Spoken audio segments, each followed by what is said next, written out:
వాళ్ళే Billy Graham and Oral Roberts. Billy Graham, Oral Roberts వింటున్నారా? వాళ్ళిద్దరు వెళ్ళారు అక్కడికి. కానీ అదే 18వ అధ్యాయంలో రక్త సంబంధి దగ్గరికి వెళ్ళింది ఎవరంటే ఎల్లోహిం వెళ్ళారు అక్కడికి. కాబట్టి ప్రకటన 10లోకి ఎవరి దగ్గరికి వస్తున్నాడు ఆయన? తన రక్త సంబంధం దగ్గరికే వస్తున్నాడు ఆయన. ఆమేన్, ఆమేన్. ఆయన ఎవరికి బయలుపరుచుకుంటున్నాడు? అక్కడ తన రక్త సంబంధులకే బయలుపరుచుకుంటున్నాడు. అవునా? అబ్రాహాంకి శారాలకు బయలుపరుచుకున్నాడా? తన మెస్సాను చూపించాడు అక్కడ సూచన. అది ఎవరి శరీరాలు మార్పు చేసింది? అది అబ్రాహాము శారాల శరీరాలు మార్పు చేసింది. అది ఎవరికి వాగ్దాన కుమారుడు పుట్టాడు? అబ్రాహాము శారాలకే పుట్టాడు. ఇప్పుడు కూడా ఆయన ఎవరికి బయలుపరుచుకుంటున్నాడు? ఆయన మెస్సయ్య అని తన రక్త సంబంధులకే బయలుపరుచుకుంటున్నాడు. ఆమేన్, ఆమేన్, ఆమేన్. ఇప్పుడు ఎవరి శరీరాలు మార్పు చెందుతాయి? తన రక్త సంబంధులనే మార్పు చెందబోతున్నాయి. ఎవరు వాగ్దాన కుమారుని పొందుకోబోతున్నారు?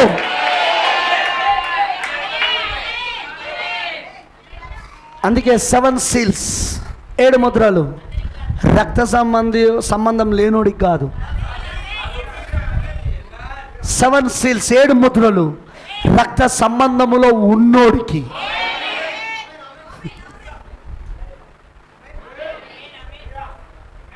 ఆ బయలుపాటు అందరికి కాదు, అది రక్త సంబంధములో ఉన్నోరికి మాత్రమే.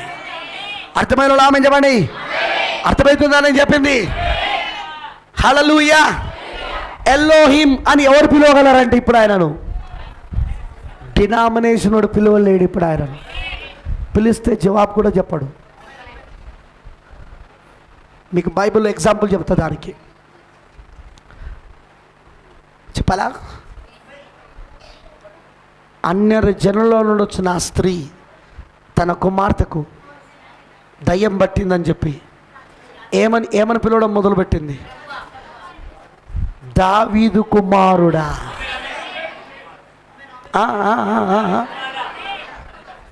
దావీదు కుమారుడు అనేది అన్యజనులకు కాదు. దావీదు కుమారుడు అనేది అది మనకు కాదు. అది ఆ రాకడ ఎవరికంటే అది దావీదు కుమారుడు రాకడా ఇజ్రాయెల్. అది 3వ రాకడ. అది ప్రకటన 19లో తెల్లని గుర్రం పైన వచ్చే రాకడా. అది కిరీటం ధరించుకొని రాజుగా బయలుదేరుతాడు ఆయన. అక్కడ రాణిని వెంట పట్టుకొని వస్తాడు అక్కడికి. చెప్పాను కదా చాలాసార్లు నేను.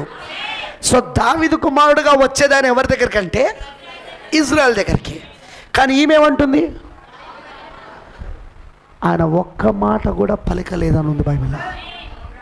ఒక్క మాట కూడా. కానీ ఆమె ఎప్పుడైతే ప్రభువా అని అన్నదో దెన్ జీసస్ ఆన్సర్డ్. అప్పుడు యేసు జవాబు చెప్పాడు. ఓకేనా? ఓకేనా? ఓకేనా? ఇప్పుడు ఎల్లోహిం అని ఎవరు పిలిస్తే పలుకుతాడు ఆయన?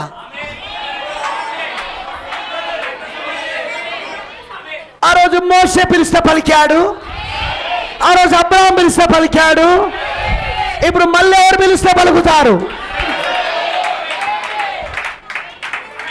ఒక సంఘశాఖ పాస్టర్ ఉండి, ఒక సంఘశాఖ ఫేమస్ సువార్థికుడు, ఒక పాస్టరో ఎవరో ఉండి ఎలోహిం అని అన్నాడు అనుకో, ఆయన ముఖం చాటేసుకుంటాడు. నేను నీకు ఎలోహింని కాదు. అదే మనము, అదే వధువు పెళ్లి కుమార్తె, అదే మనము. ఆమేన్, హల్లెలూయా.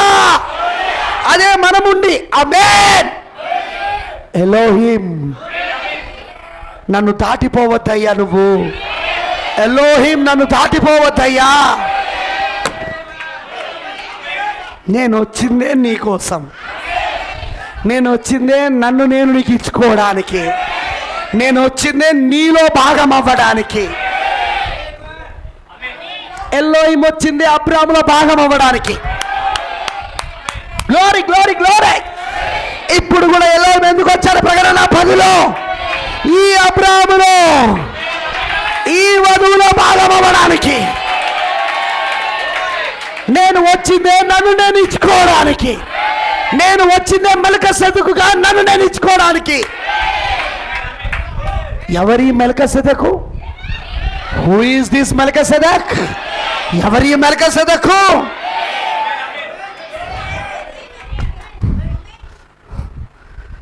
ఆయన ఎలోహిం అని పిలవగలిగిన అధికారం ప్రకటన 10లో ఉన్న వారికి మాత్రమే.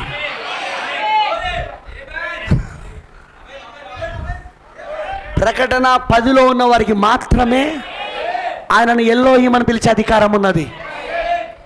ఆ మేఘమును నమ్మిన వాడికి మాత్రమే, ఆయన మేఘారుడే వచ్చాడని నమ్మిన వాడికి మాత్రమే, బలిష్ఠమైన దూతగా ఆయన దిగొచ్చాడని నమ్మిన వాడికి మాత్రమే, మెల్కీసెదెకుగా వచ్చాడని నమ్మిన వాడికి మాత్రమే అధికారం ఉన్నదని ఎలోహిం అని పిలవడానికి.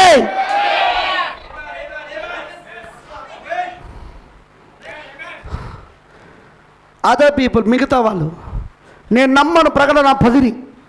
ఆ మేఘం వచ్చింది, మేఘం వచ్చి అయితే ఏంది వచ్చింది. మనం అపోస్తల బోధలో ఉన్నాం కదా, సరిపోలేదా? అపోస్తల బోధలో ఉన్నాం కదా, మనకు సరిపోలేదా? ఇంకే నేను మారుమనసు పొంది యేసుక్రీస్తులో బాప్తిసం తీసుకోలేదా? నేను పరిశుద్ధాత్మతో నింపబడ్డాను. తెలుసా నీకు ఆ సంగతి? నేను కూడా విలియం బ్రెన్హామ్ ప్రవక్తగా నమ్ముతాను. ఓరి పిచ్చోడా, ప్రకటన 10 దగ్గరికి రా. రక్త సంబంధి దగ్గరికి ఆయన అక్కడ వస్తున్నాడు. ఆయన ఆమేన్. నువ్వు అపోస్తల 2:38 దగ్గర ఉంటే కుదరదు. ప్రకటన 10 దగ్గరికి రావాలా నువ్వు? ఎందుకంటే ఆయన అక్కడ తన కుటుంబం దగ్గరకు వస్తున్నాడు. ఆయన ఎలోహిముగా వస్తున్నాడు. ఆయన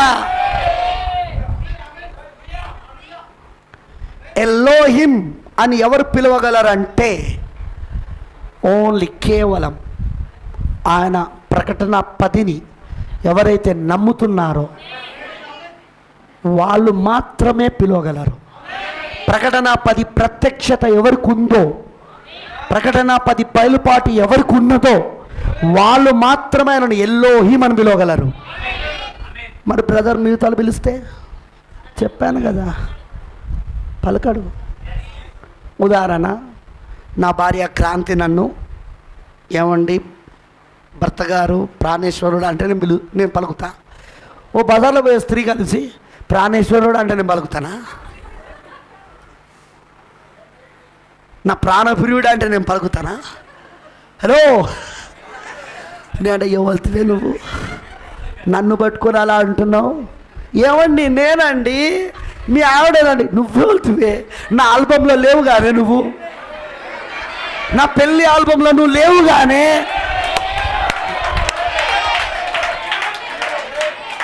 నా పెళ్లి ఆల్బంలో ఎవరున్నాడు? నా భార్య ఉన్నది అక్కడ, క్రాంతి ఉన్నది అక్కడ. ఆమేన్, ఆమేన్, ఆమేన్. ఈరోజు జీసస్ అంతే. ఎలా పడితే అలా పిలిస్తే ఆయన పలకడు. ఆయన కావలసిన వాళ్ళు పిలిస్తే ఆయన పలుకుతాడు. అది ఆయన సంబంధించిన వాళ్ళు ఆయన పేరుతో పిలిస్తే. ఎలోహిం అని ఎవరు అనగలరంటే ఒక వధువు మాత్రమే అనగలదు. Are you catching the revolution of Elohim? Elohim అనే మాటకు ప్రత్యక్షత పట్టుకుంటున్నారా? నీకైనా ఎలోహిమై ఉన్నాడు ఆయన. నువ్వు ప్రకటన 10లో ఉంటే నీకైనా ఎలోహిమై ఉన్నాడు ఆయన.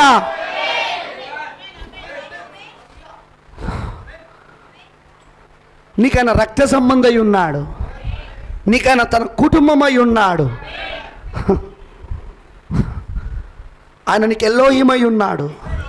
పట్టుకుంటున్నాను నేను చెప్పింది అర్థమవుతుందా? The revolution of Elohim, name Elohim. Elohim అనే పేరుకున్న ప్రత్యక్షత. నేను దాన్నే ఇప్పుడు మీకు చెప్పేదంతా. ఆయనను ఎలోహింగా అందరు పిలువరు. పిలిచిన ఆయన పలుకడు, నేను కాదంటాడు. నీకు నేను ఎలోహింని కాదు అంటాడు. వాళ్ళు అంటారు, ఎందుకు కాదు ప్రభువా? నువ్వు ప్రకటన 10లో లేవు. You are not in revolution 10. నువ్వు ప్రకటన 10 ప్రత్యక్షతలో నువ్వు లేవు. నువ్వు అక్కడ కాబట్టి నువ్వు లేవు కనుక నువ్వు ఎలోహిం అని పిలవడానికి వీలు లేదు అంటాడు. ఎలోహిం అని పిలిచే అధికారం ఆ రోజు అబ్రహాంకి అంతకుముందు మోషేకి, ఇప్పుడు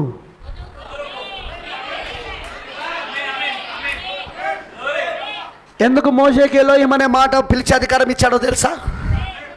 ఎందుకంటే మోషే చూశాడు తన కుటుంబాన్ని ఆయన సృజించుకోవడం. పలుకబడిన మాట ద్వారా 1వ అధ్యాయం ఆదికాండములో ఆయన తన కుటుంబాన్ని సృజించుకోవడం చూశాడు ఆయన. అందుకే దేవుని ఎలోహిం అని అనగలిగాడు. అక్కడ అబ్రాహాం ఎందుకు ఎలోహిం అని పిలవగలిగాడో తెలుసా? ఎందుకంటే నిజంగానే దేవుడు ఆయనకు రక్త సంబంధం అయి ఉన్నాడు. ఆయన రక్త మాంసమును పుచ్చుకొని ఆయన రాబోతున్నాడు. దేవుడు అబ్రాహాము సంతానములో నుండి రాబోతున్నాడు. ఆమేనంటారా? అర్థమైన రామజమని. అందుకే ఆయన ఎలోహిం అని అనగలిగాడు. ఇక ఇంకెవరైనా ఎలోహిం అని ఆయన అనగలరా అంటే మళ్ళీ ఇంకొకరు ఉన్నారు. ఏర్పరచుకున్న జనాంగం, రాజులైన యాజక సమూహం, పరిశుద్ధ జనాంగం. ఆమేన్, హల్లెలూయా. ఆయన వధువు, ఆయన పెళ్లి కుమార్తె, ఆయన భార్య, క్రీస్తు భార్య. ప్రకటన 10లో ఉన్నది. ఆ మొక్కతే మళ్ళీ ఆయనని ఎలోహిం అని అనగలదు. ఎందుకంటే ఆమెకు ఆ రెవల్యూషన్ వచ్చింది. ఎలోహింగా ఆయన ప్రత్యక్షమయ్యాడు. ఆమెకు ఎలా ప్రత్యక్షమయ్యాడు? వినబడతలే నాకు. ఎలోహిముగా ప్రత్యక్షమయ్యాడు ఆయన. తన కుటుంబ సభ్యులకు ప్రత్యక్షమయ్యాడు ఆయన. తన కుటుంబంలో ఉన్నవారికి ప్రత్యక్షమయ్యాడు ఆయన. ప్రకటన 10లా. ప్రేమైన దేవుని పిల్లలారా, మనకు ఎలోహిం ప్రత్యక్షమయ్యాడు. ఇప్పుడు ఎలోహిం మనలో భాగం కూడా అయ్యాడు. అక్కడ అబ్రహాములో భాగమైనట్టు ఇప్పుడు మనలో భాగమయ్యాడు. అవునంటారా? అవునంటారా? ఎలోహిం మనలో భాగమయ్యాడు. అందుకే ఇప్పుడు ఆయన మనకు ఎలోహింగా ఉన్నాడు. ఆయన తన కుటుంబముతో ఉన్నాడు. He's with his family right now. Jehovah he's right now with his family. యెహోవా ఇప్పుడు తన కుటుంబముతో ఉన్నాడు. You believe it? మీరు నమ్ముతున్నారా? యెహోవా ఇప్పుడు తన కుటుంబముతో ఉన్నాడు. ఎలోహిం ఇప్పుడు తన కుటుంబముతో ఉన్నాడు. ఆయన కుటుంబంలో నువ్వు ఉన్నావని నీకు ఎట్లా తెలుసు?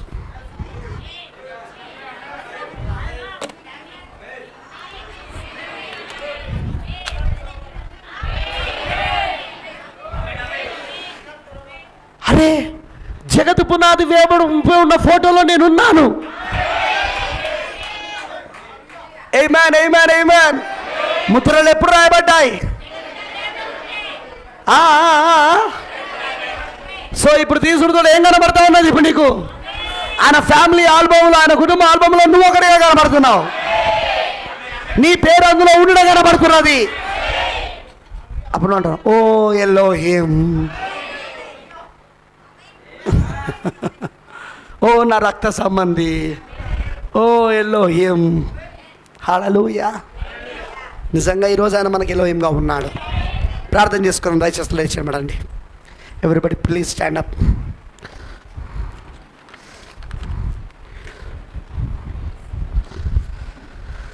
Thank you Jesus. హల్లెలూయా. ప్రతి ఒక్కరు కూడా 2 చేతుల పైకెత్తి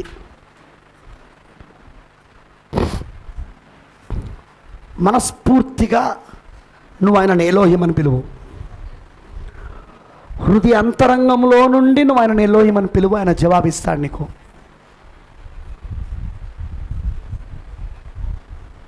ప్రియమైన దేవుని పిల్లలారా, ఎలోహిం అనే ఆ నామమునకు, ఆ ఎలోహిం అనే ఆ నామమునకున్న ప్రత్యక్షత నువ్వు పట్టుకో. ఆయన అందరికీ ఎలోహిం కాదు. మోషే చూసినట్లు ఆయన కుటుంబానికి మాత్రమే ఎలోహిం. అందుకే ఎలోహిం భూమి ఆకాశాలను సృజించాడు అని రాస్తున్నాడు. అబ్రహాము పిలిచినట్లు ఆయన ఆ రోజున అబ్రహాంకి ఎలోహిం అయి ఉన్నాడు. ఈ రోజున ప్రకటన 10లో ఉన్న మనకు కూడా ఇప్పుడు ఆయన ఎలోహింగా ప్రత్యక్షమయ్యాడు. బలిష్ఠుడైన దూతగా కుడి చేతిలో విప్పబడిన ఒక చిన్న పుస్తకమును పట్టుకొని కుడి పాదము సముద్రము మీదను ఎడమ పాదము భూమి మీదను మోపుతూ ఆయన 7 ఉరుముల గర్జనతో దిగి వస్తున్నాడు. ఎందుకు? తన కుటుంబం దగ్గరకు వస్తున్నాడు. తన కుటుంబం దగ్గరికి. You are is family. నువ్వు ఆయన కుటుంబం అని గుర్తించు. ప్రవక్త అంటున్నాడు, నువ్వు ఆయన కుటుంబంలోనికి ఎలా రాగలవు? జన్మించుట ద్వారా. ఎవరు కూడా ఒక కుటుంబంలో చేరలేరు. జన్మించుట ద్వారా మాత్రమే ఆ కుటుంబంలోనికి నువ్వు రాగలవు. అందుకే క్రొత్త జన్మ అనేది అందరికీ కాదు. ప్రకటన 10లో ఉన్న వారికే క్రొత్త జన్మ జరుగుతుంది. ప్రకటన 10లో ఉన్నవాడే క్రొత్త జన్మ పొందుకుంటాడు. పరిశుద్ధాత్మ బాప్తిస్మం అనేది అందరికీ కాదు. ప్రకటన 10లో ఉన్నవాడికే పరిశుద్ధాత్మ బాప్తిస్మం వస్తుంది. ప్రకటన 10లో ఉన్నవాడే పరిశుద్ధాత్మ బాప్సం పొందుకుంటాడు. అదేవిధంగా పరిశుద్ధాత్మ ముద్ర అందరికీ కాదు. ప్రకటన 10లో ఉన్నవాడికే ఆ ముద్రించు దూతగా వచ్చినాడు ఆయన. ప్రకటన 10లో ఆ బలిష్ఠుడైన దూత ఎవరో కాదు, ముద్రించు దూత. తన ముద్రతో, దేవుని ముద్రతో వచ్చిన దూత. ఆ దేవుని ముద్రతో వచ్చిన దూతగా ఆయన ఉన్నాడు అక్కడ. ఆయన ఎవరికి ఆ ముద్ర వేస్తాడు? ఎవరు తన వారని చెప్తాడు ఆయన? ఎవరికి ఆ ముద్ర వేస్తాడు ఆయన? ఆ ప్రకటన 10లో ఉన్నవాడికే. ఆ ప్రకటన 10లో ఉన్నవాడికే ఆయన ముద్ర వేస్తాడు. ఆయన అందరికీ ముద్ర వేయడు. అందరికీ ఆయన పరిశుద్ధాత్మ ముద్ర వేయడు. అందరికీ ఆయన పరిశుద్ధాత్మ బాప్తిజం ఇవ్వడు. అందరికీ ఆయన కొత్త జన్మ అనుభవం ఇవ్వడు. ప్రకటన 10లో ఎవరైతే ఏర్పరచబడ్డారో ఆ గ్రంథములో, ఆ విప్పబడి ఉన్న చిన్న పుస్తకములో, ఆ గొర్రెపిల్ల జీవ గ్రంథములో, ఆ 7 ముద్రల గ్రంథములో ఎవరి పేర్లైతే రాయబడి ఉన్నాయో, ఎవరినైతే ఆయన ఏర్పరచుకున్నాడో, ఎవరినైతే ఆయన ఎన్నుకున్నాడో వాళ్ళందరినీ బయలుపరచడానికి వస్తున్నాడు. వాళ్ళకు మాత్రమే ఆయన కొత్త జన్మ ఇస్తున్నాడు. తిరిగి జన్మించుట వారికి మాత్రమే జరుగుతుంది. పరిశుద్ధాత్మ మాంసం వాళ్ళు మాత్రమే పొందుకుంటారు. పరిశుద్ధాత్మ ముద్ర వాళ్ళు మాత్రమే పొందుకుంటారు. వారు మాత్రమే ఆయనను ఎలోహిం అని పిలుస్తారు. ఇంకెవ్వరు పిలవలేరు. ఎవరు పిలవలేరు. మనమందరం కలిసి ముద్రించాము అనే పాట పాడుకుంటూ మనం ప్రభుని స్తుతిద్దాం. ముద్రించావు నన్ను నీ ఆత్మతో విమోచన దినము వరకు అని మనం దేవుని స్తుతిద్దాం. ఎస్, నువ్వు ఇంకా పాపం చేస్తానంటే ముద్రించబడలేదని అర్థం. నువ్వు ఇంకా పాపములో ఉన్నావంటే నీకు దేవుడి ముద్ర పడలేదని అర్థం. వేషధారిగా నువ్వు బతుకుతున్నావంటే, వేషధారిగా నటన జీవితం నువ్వు కలుగున్నావంటే దేవుడి ముద్ర నీకు రాలేదు. దేవుడు తన వారిని ముద్రిస్తున్నాడు. ఇప్పుడు తన రక్త సంబంధాలను ముద్రిస్తున్నాడు. ఇప్పుడు ఆ ముద్రించమన్న వాళ్ళని తీసుకెళ్ళబోతున్నాడు ఆయన. Thank you lord, thank you Jesus. మనమందరం కలిసి 2 చేతులు పైకెత్తి, ఓ ప్రభువా, ముద్రించావు నన్ను నీ ఆత్మ చేత విమోచన దినము వరకు అని మనం దేవుని స్తుతిద్దాం. ముద్రించావు నన్ను నీ ఆత్మ చేత విమోచన దినము వరకు. ముద్రించావు నన్ను నీ ఆత్మ చేత విమోచన దినము వరకు. యేసయ్యా యేసయ్యా యేసయ్యా యేసయ్యా యేసయ్యా నా యేసయ్యా యేసయ్యా నా యేసయ్యా. ముద్రించావు నన్ను నీ ఆత్మ చేత విమోచన దినము వరకు ముద్రించావు నన్ను నీ ఆత్మ చేత. ఎవ్రీబడి ప్రతి ఒక్కరు ఆయనను ఆరాధించండి. ఆయనకి ఎలోహిం అయితే ఆరాధించు, ఎలోహింని ఆరాధించు.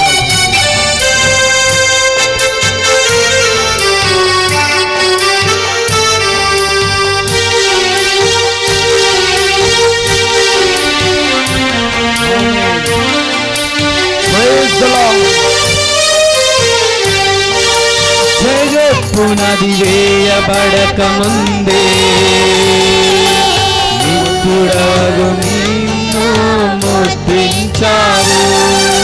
జగత్పునది వేయబడక ముందే నిత్యుడగు నిన్ను ముద్రించావు. అక్కడ ఉన్నాను కాబట్టి ఇక్కడ ఉన్నాను, అందుకే ఆత్మముద్ర పొందుకున్నాను. అక్కడ ఉన్నాను కాబట్టి ఇక్కడ ఉన్నాను, అందుకే ఆత్మముద్ర పొందుకున్నాను.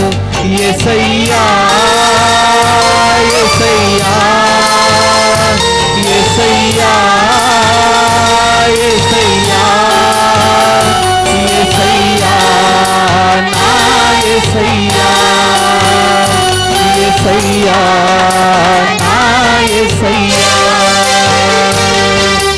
ముద్రించావు నన్ను నీ ఆత్మ చేత, విమోచన దినము వరకు.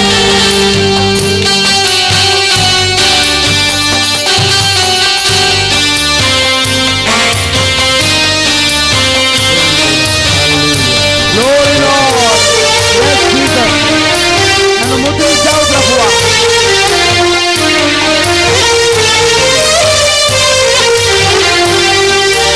అంత్యకాల వర్తమానమందు అప్పుడే నన్ను నీలో ముద్రించావు. అంత్యకాల వర్తమానమందు అప్పుడే నన్ను నీలో ముద్రించావు. అక్కడ ఉన్నాను కాబట్టి ఇక్కడ ఉన్నాను, అందుకే ఆత్మముద్ర పొందుకున్నాను. అక్కడ ఉన్నాను కాబట్టి ఇక్కడ ఉన్నాను, అందుకే ఆత్మముద్ర పొందుకున్నాను. యేసయ్యా యేసయ్యా యేసయ్యా యేసయ్యా యేసయ్యా నా యేసయ్యా యేసయ్యా నా యేసయ్యా. ముద్రించావు నన్ను నీ ఆత్మ చేత, విమోచన దినము వరకు.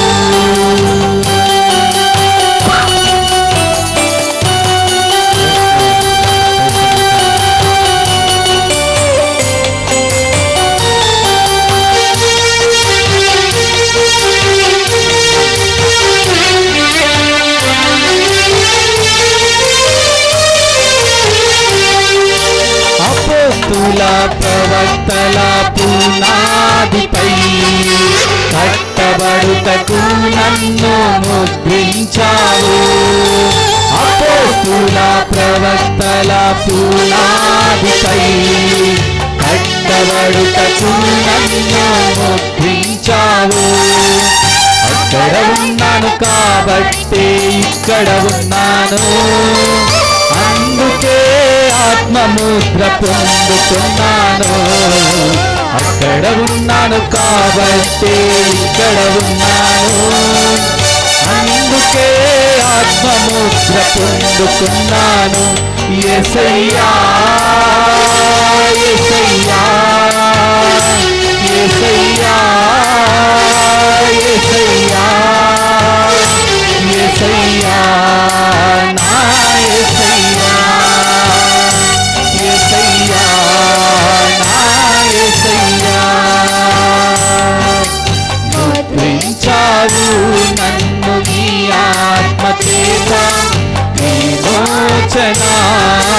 దినము వరకు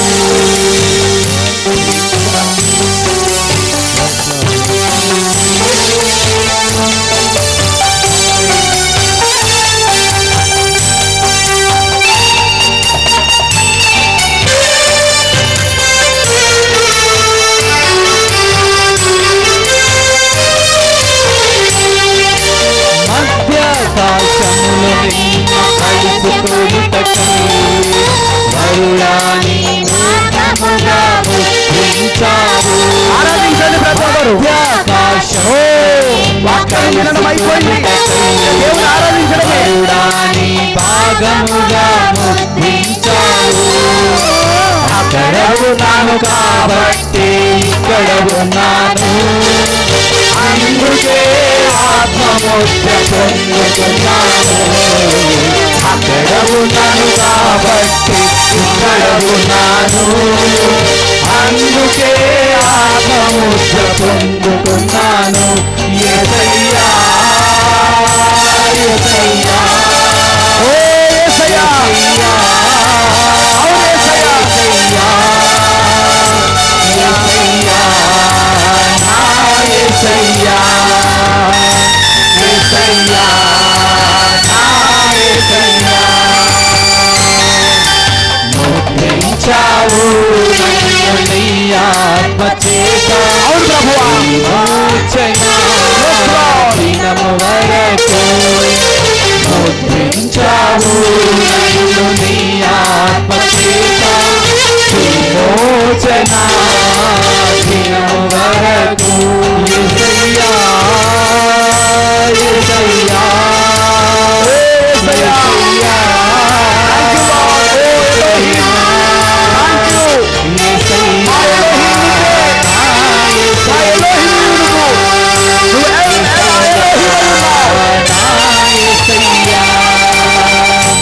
యేసయ్యా నా యేసయ్యా. ప్రార్థించుకుందాం. యథార్థమైన హృదయముతో పూర్తిగా మన జీవితాలను ఆయనకు సమర్పించుకుంటూ, ఆయన ఆత్మచేత ముద్రించబడుతూ, కృత జన్మ అనుభవముతో, పరిశుద్ధాత్మ బాప్తిస్మముతో ఆత్మచేత ముద్రించబడుతూ పూర్తిగా ఆయనకు సమర్పించుకుంటూ, హృదయపూర్వకముగా హృదయ అంతరంగములో నుండి మనము ఆయనను ఎలోహిముగా నమ్ముతూ, మన ప్రకటన 10లో ఆయన ఎలోహిముగా ప్రత్యక్షమయ్యాడని మనం నమ్ముతూ సంపూర్ణంగా ఆయనకు సమర్పించుకుంటూ ప్రార్థన చేసుకుందాం. ఓ ఎలోహిం, నువ్వు ఎలా ఎలోహిముగా ఉన్నావని మాకు అర్థమైనది ప్రభువా. నిన్ను ఎలోహిం అని పిలిచే అధికారము, అర్హత, యోగ్యత కేవలము మాకు మాత్రమే ఉన్నది. నీ వధువుకు మాత్రమే ఉన్నది. ఎందుకంటే ప్రభువా, నువ్విప్పుడు నీ కుటుంబంలోనికి ప్రత్యక్షమైన దేవుడవు. నువ్వు నీ కుటుంబములకు ప్రత్యక్షమైన వాడవు నువ్వు. అందుకే ప్రభువా, ఈ రోజున నిన్ను మేము ఎలోహిం అని పిలుస్తున్నాం. ఆ రోజున మోషే ఎలోహిం భూమి ఆకాశములను సృజించను అని రాయగలిగాడు. ఎందుకంటే నీవు నీ కుటుంబాన్ని సృజించుకోవడం ఆయన చూశాడు. ఆ రోజున అబ్రహాము ఆదికాండం 18లో నిన్ను ఎలోహిం అని పిలవగలిగాడు. కానీ అదే లోతు ఆదికాండం 19లో ఆ దూతలను చూసి ప్రభువులారా అని పిలుస్తున్నాడు. ప్రభు అబ్రాహాములా పిలవడానికి కారణము, నిజంగాను ఒక ఎలోహిముగా అబ్రాహాముకి ప్రత్యక్షమయ్యావు. ఈ రోజున ప్రకటన 10లో ఉన్న వధువు, పెళ్లి కుమార్తె నిన్ను ఎలోహిం అని పిలుస్తున్నది. ఎందుకంటే ప్రభువా, నువ్వు మరలా ఎలోహిముగా ప్రత్యక్షమైనావు. ప్రభువా, నీ వధువుకి ప్రత్యక్షమయ్యావు, నీ పెళ్లి కుమార్తెకు ప్రత్యక్షమయ్యావు, నీ రక్త సంబంధులకు ప్రత్యక్షమయ్యావు. నువ్వు నీ కుటుంబముతో నివసించుటకు ప్రత్యక్షమయ్యావు. అందుకు నీకు స్తోత్రాలు దేవా. అందుకే నేను ఎలోహిం అని పిలిచే అధికారము, యోగ్యత, అర్హత కేవలం వధువైన మాకు మాత్రమే ఉన్నది. ప్రభువా, ఎలోహీం నీకు స్తోత్రాలు. ఓ ఎలోహీం నీకు వందనాలు. నిజంగా తండ్రి, ఎంత గొప్ప కృపను మాకు ఇచ్చావు. నీవు ముద్రలు తెరచుడు ద్వారా మాకు ఈ మర్మములన్నీ బయలుపరిచావు. ఇవన్నీ విషయాలు మాకు తెలియచేశావు. తిరిగి ఏదోను తోటకు మమ్మల్ని మరలా తీసుకెళ్ళబోతున్నావు. ఆ ఆదికాండం 1లోనికి మమ్మల్ని తీసుకెళ్ళబోతున్నావు నువ్వు. అక్కడ ఆదాము అవ్వలు నీ రూపములో నీ పోలికలో సృజించబడి ఉన్నారు. పలకబడిన మాట ద్వారా సృజించబడి ఉన్నారు. అక్కడ నువ్వు కుటుంబముతో నివసించువాడిగా ఉన్నావు. ఒక పరిపూర్ణమైన ప్రపంచంలో ఒక పరిపూర్ణమైన దేవుడిగా పరిపూర్ణమైన కుటుంబముతో నువ్వు ఉన్నావు అక్కడ. ప్రభువా, మేము ఇప్పుడు మళ్ళీ 7వ ముద్రలో అక్కడికే తీసుకొని పోబడుతున్నాము. అందుకే 7వ ముద్ర మాకు జరిగినందుకు స్తోత్రం. అది జరుగుతున్నందుకు వందనాలు. మేము చూసాం 7వ ముద్ర అది 1000 ఏళ్ల పరిపాలన వరకు ఉంటుందని మాకు అర్థమైంది అక్కడ. Thank you lord. దాన్ని బట్టి నీకు స్తోత్రాలు. వచ్చిన నీ పిల్లలందరినీ దీవించు, ప్రతి వారిని నువ్వు ఆస్వాదించు. ఎలోహిం అనే ఈ నామం యొక్క ప్రత్యక్షతను వాళ్ళు కలుగుందురు కాక. నిన్న అలా పిలిచే అధికారము, యోగ్యత, అర్హత నీ రక్త సంబంధులకు తప్ప, ప్రకటన 10లో ఎవరికైతే నువ్వు ప్రత్యక్షమయ్యో వాళ్ళకు తప్ప ఇంకెవరికి లేదు గనుక తప్పకుండా నీ పిల్లలందరూ ఆ ప్రత్యక్షత పొందుకునే భాగ్యము దయచేయమని, అందరికీ ఆ కృప ఇవ్వమని నీకు అప్పగించుకుంటూ యేసు క్రీస్తు నామములో ప్రార్థిస్తున్నాను. ఆమేన్. God bless you all. దేవుడు